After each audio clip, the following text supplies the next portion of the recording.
Tony, Yes. we're doing a show. Hey, isn't that a great thing? It's better than Judy Garland, I tell you. You know, And Mickey Rooney. and Toto, never were a couple like you and I. No. First of all, they weren't from Las Vegas. No.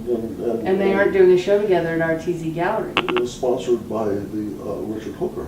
Mr. Richard Hooker, our wonderful gallerist, who invited us to do a show. And so we are together, not for the first time on a No, it is not for a first time, but although... we have never shown such work as this in the past. That's a good point. So, for instance, Tony, old boy, how did you come to decide to do art? Oh, that's going back moments. Let's see. There was a moment when they said in kindergarten, "Boy, you sure are a good artist." And I said, "I'm 5 years old and I'm a brat. I'm going to do bad art." And they came back to me and said, "Why, that's just as good as the best art you ever did." And then I learned that lesson that I could never again ever pay attention to anybody's opinion about my work except my own. So actually it started pretty damn early. So you figured that out when you were 5? Yes, yeah. But crucially, it was because they were telling me how good I was. So there's the point. There really was no point in time when I wasn't doing this stuff. Interesting. And When then- did you start making these sculptures? These sculptures were an outgrowth first from stage performances with Club Virtual, the Committee for Public Safety, a fast alteration of three-dimensional space, such as a bar. But we don't want it to be a bar. We want it to be something else.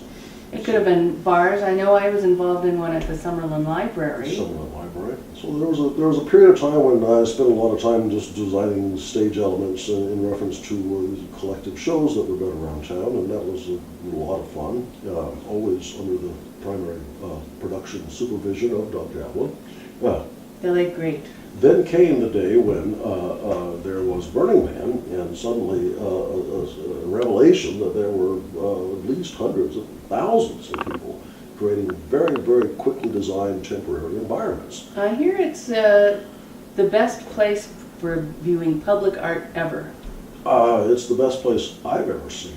But crucially, it's a place that's incredibly windy. So work designed for that environment requires that it be wind-proof. And Infrastructure. one way is to do that is to make stuff incredibly durable, or to create screens that allow the wind to blow through it. And so there came one of the principles I put together involved with creating Burning Man projects. Highly durable and not at all wind resistant. Life is good, time flies, you got a bunch of leftover Burning Man projects lying around. Why not recombine those into yet another construction for the purposes of documentation? And if I'm fortunate enough to have such a model as Emma Rose working with me, then suddenly inert plastic lizards turn into vibrant stage elements and It's magical. a lively, happy day. When you can have a nice model to elevate your work. It's a lot more than plastic lizards and knockoff wiffle balls. Well, it's kind of amazing what you've managed to do with these pieces that you might have gotten from Archie McPhee or Big Lots. Absolutely. You know, you can make art out of anything, right? If you use enough of, what is that, serial production, use enough elements, you can almost do anything.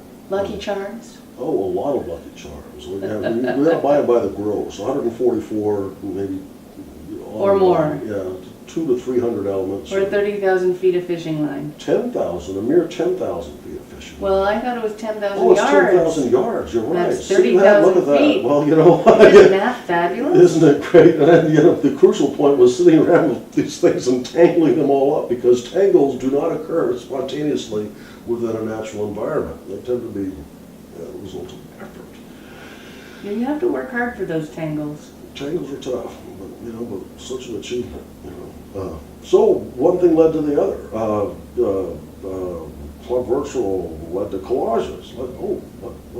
There was a period of time when collages were a primary occupation. So these sculptures are almost like a collage, though. Three-dimensional They're work, absolutely. It's three-dimensional recombining collages. familiar elements in such a way that in their recombination, their first initial meaning has now been shifted and they become other than what they were.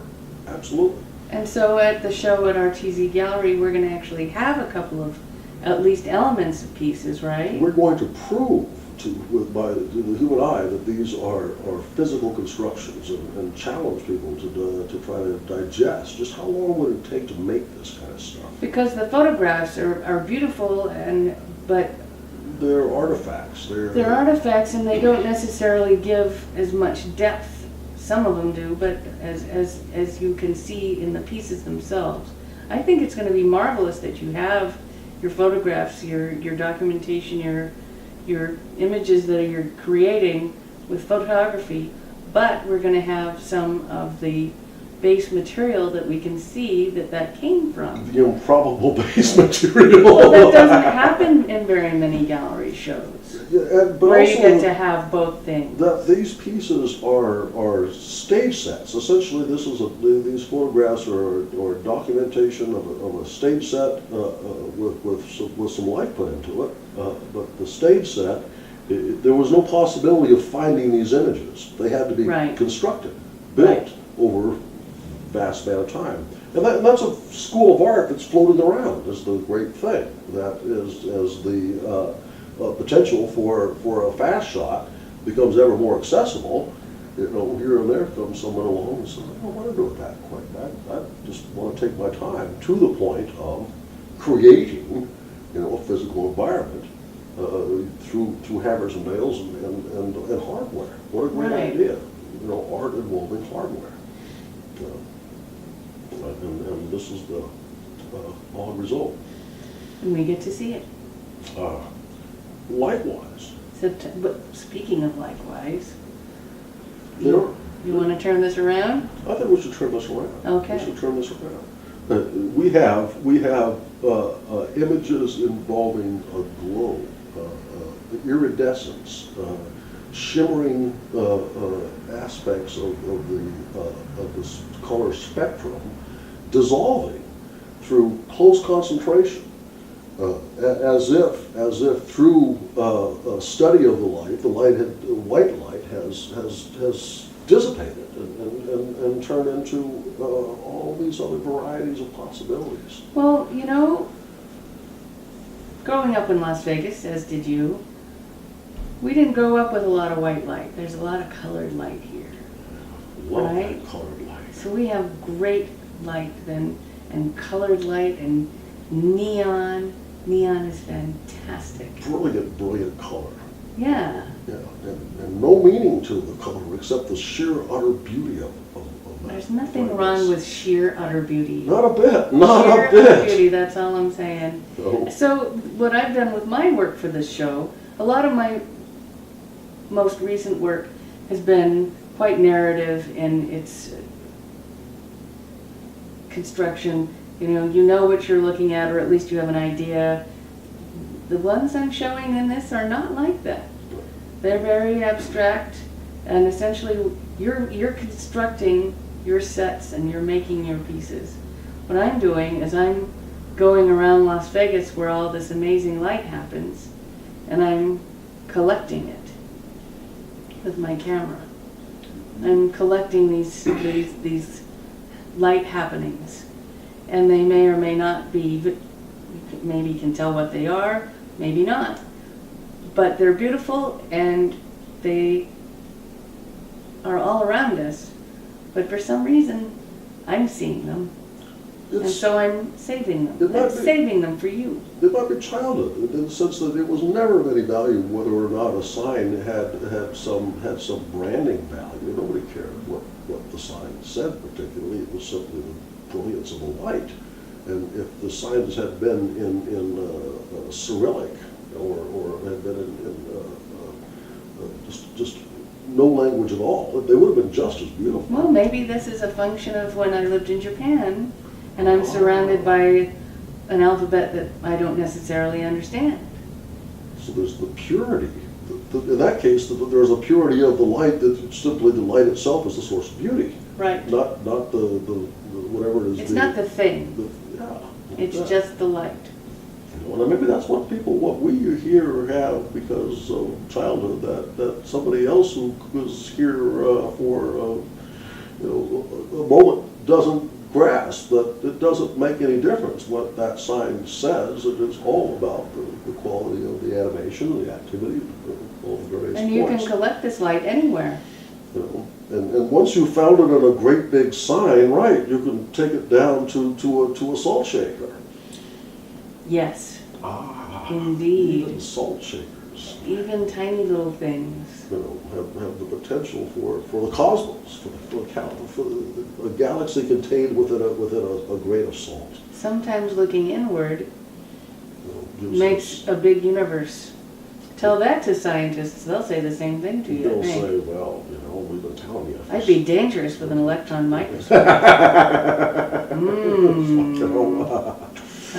Bet you can't tell what this is anymore. Maybe that's for some future work, You right? know, and the electron microscope always involves the glorious work of the CGI technicians colorizing the work after the fact in order to give it more readability. Which Yeah. I've always thought is this great thing. Every image we see from the Hubble and everywhere else we see these images from are so very carefully constructed by the anymore, technicians. some of the new stuff, they're not having to add color in, Really? they're Oh, taking oh, color oh, photographs. I know, I thought, none of the Yeah. chance, none of it, every time you It's see come it. a long way, baby, shall we say. So, oh gosh, well, just the whole generation of colorists who told us that Mars was red, green, orange, and purple, you know, replaced by, Yeah, they've Fine. got better cameras and you know, I don't think. faster chips and, You know, using color as a mechanism for conveying vast amounts of information just seems too useful a tool for anyone to surrender it to the just the casual lens, whatever the lens happens to turn up. well, Speaking from the perspective of, I love maps. you have maps. Oh, yeah. Well, think of these as maps of your Interior- inner mind. Interior spaces. Maps of interior spaces. Cries and whispers. Only Suspicious evidence. Suspicious evidence. Not quite credible, but still compelling. We Indeed. might wish it to be true, though our rational judgment suggests it is not. But if we have the power to tempt people to accept fraud solely because of the quality of the beauty presented,